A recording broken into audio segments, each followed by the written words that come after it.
Baiklah, bismillahirrahmanirrahim. Assalamualaikum warahmatullahi wabarakatuh. Anak-anakku semuanya, semoga senantiasa kita semua dalam keadaan sehat walafiat. Dan tentunya, perkenalkan nama Bapak sendiri Johana Buntaro SPD. Di sini Bapak mengampu mata pelajaran Bahasa Indonesia, dan tentunya besar harapan kita semua kita bisa belajar secara tatap muka. Namun karena kondisi dan keadaan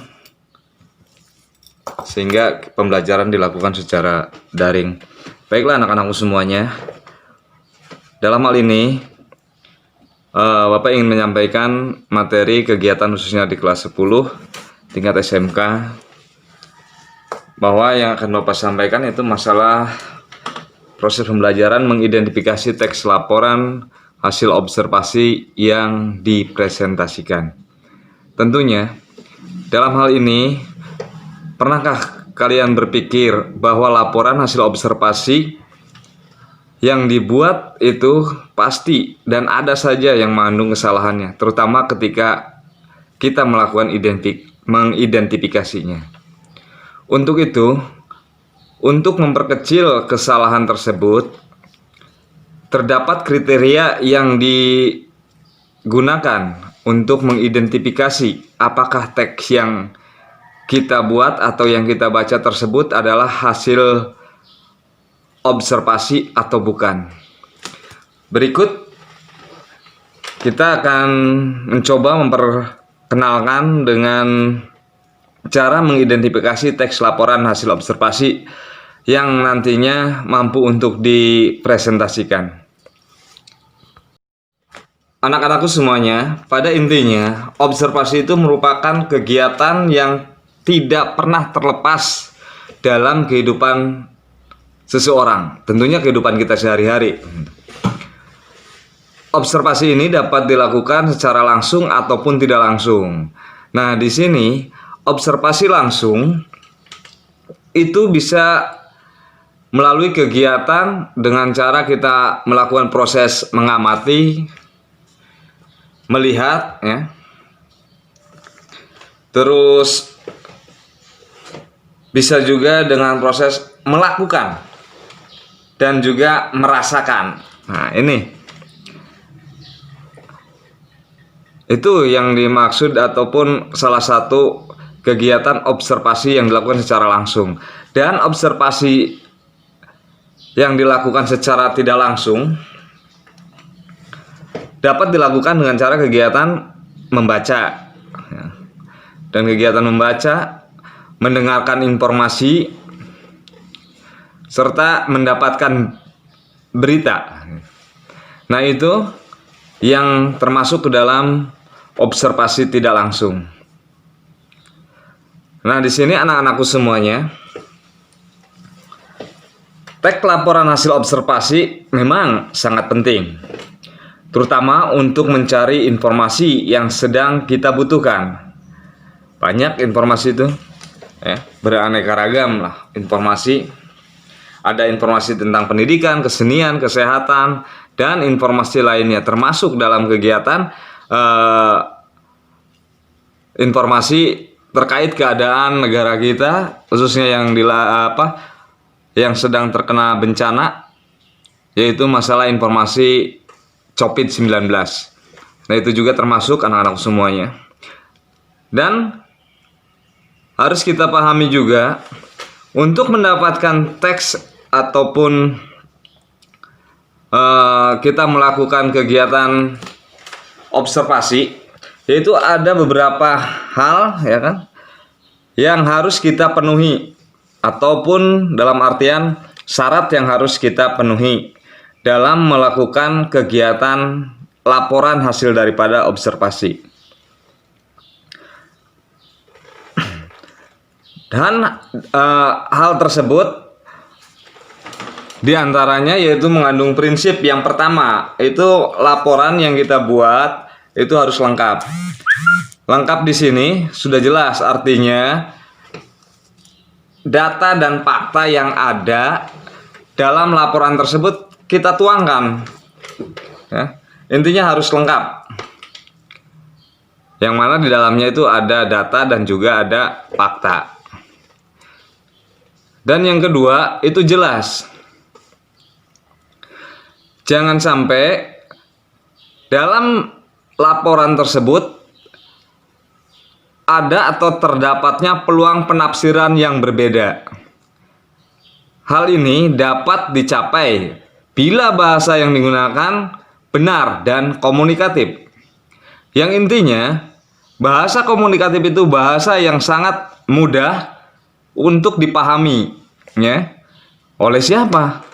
Ya tentunya oleh yang mendengar ataupun oleh orang yang membaca. Nah, di situ.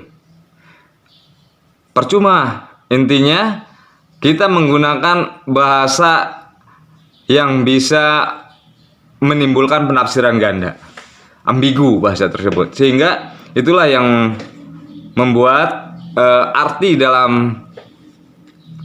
kata yang kita tuangkan dalam laporan tersebut bisa rancu, gitu. Karena tadi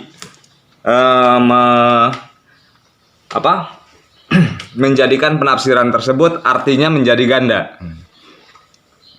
Nah, yang ketiga yaitu benar atau akurat.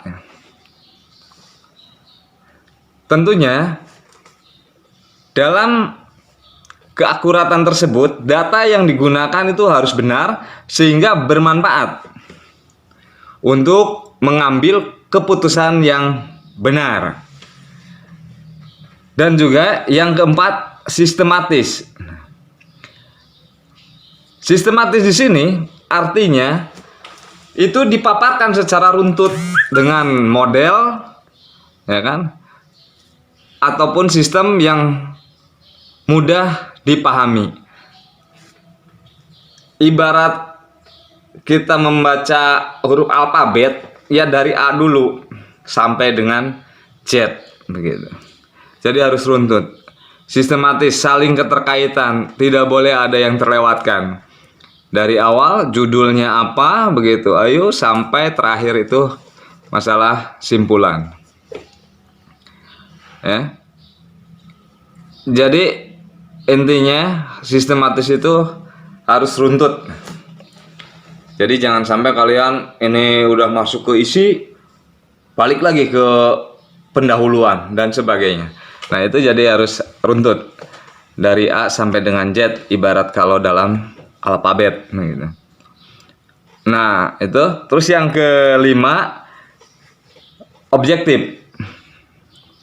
Jadi intinya, ketika kalian melakukan proses pengamatan ataupun membaca berita, karena tak kembali antara observasi langsung dan tidak langsung. Kalian yang lakukan di sana harus objektif. Jadi bersikap apa adanya dalam memaparkan semua informasi. Informasi yang kalian dapat itu seperti apa faktanya, objektif, real, apa adanya. Jadi tidak usah mengada-ngada dan sebagainya. Nah, kalau mengada-ngada itu sudah jelas tidak objektif, atau bisa dikatakan ya hanya sebatas opini saja tanpa pernah kalian melakukan proses pengamatan dan sebagainya. Jadi kalau objektif itu apa yang kalian lihat, kalian dengar, nah itu tuangkan. Tuh. Dan yang terakhir, keenam, itu intinya dalam membuat teks laporan hasil observasi, intinya tepat waktu. Artinya laporan tersebut harus disusun dengan batas waktu yang sudah ditentukan. Karena hal ini berfungsi sebagai salah satu kebutuhan, begitu. Ya. Kebutuhan siapa? Ya kebutuhan di saat kita melakukan kegiatan observasi, yang mana kalian melakukan observasi, misal sekarang masalah terkait masalah COVID-19. Kalian tentunya bisa memahami COVID-19 itu berasal dari negara mana, dampaknya atau gejalanya seperti apa, sehingga penanganannya juga seperti apa, hasil akhirnya seperti apa. Nah, itu bisa begitu kalian gunakan. Walaupun secara langsung kalian tidak bisa melakukan pengamatan secara langsung, kalian bisa lakukanlah observasi secara tidak langsung, yaitu dengan cara mendengar berita, membaca buku, ya, mendapatkan informasi dari yang lain. Nah, kuncinya itu. Dan disinilah tujuannya supaya tepat waktu, ada batasan waktu yang harus kita lakukan. Karena tujuannya kalian nanti suatu saat akan melakukan presentasi. Presentasi di sini ya kalian berusaha untuk memaparkan apa yang kalian lihat, apa yang kalian baca ataupun kalian amati dalam bentuk laporan. Nah, itu anak-anakku semuanya. Jadi intinya, walaupun pembelajaran kita hanya bisa dilakukan secara PJJ, ya, namun besar harapan Bapak, apa yang Bapak sampaikan, kalian sedikit demi sedikit kalian dan juga bisa memahami. Karena sekali lagi pembelajaran yang baik itu, atau yang bisa dikatakan lebih sempurna ketika kita melakukan kegiatan tatap muka.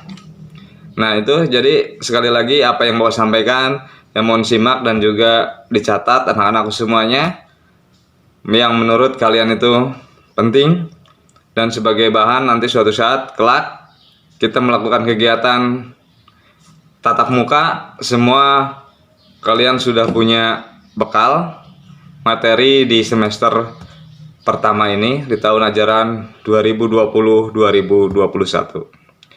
Itu saja, barangkali banyak kekurangannya. Sekali lagi Bapak mohon maaf.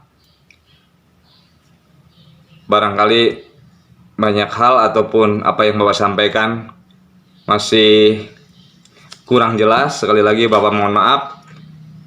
Akhir kata, wabillahi taufiq wal hidayah. Assalamualaikum warahmatullahi wabarakatuh.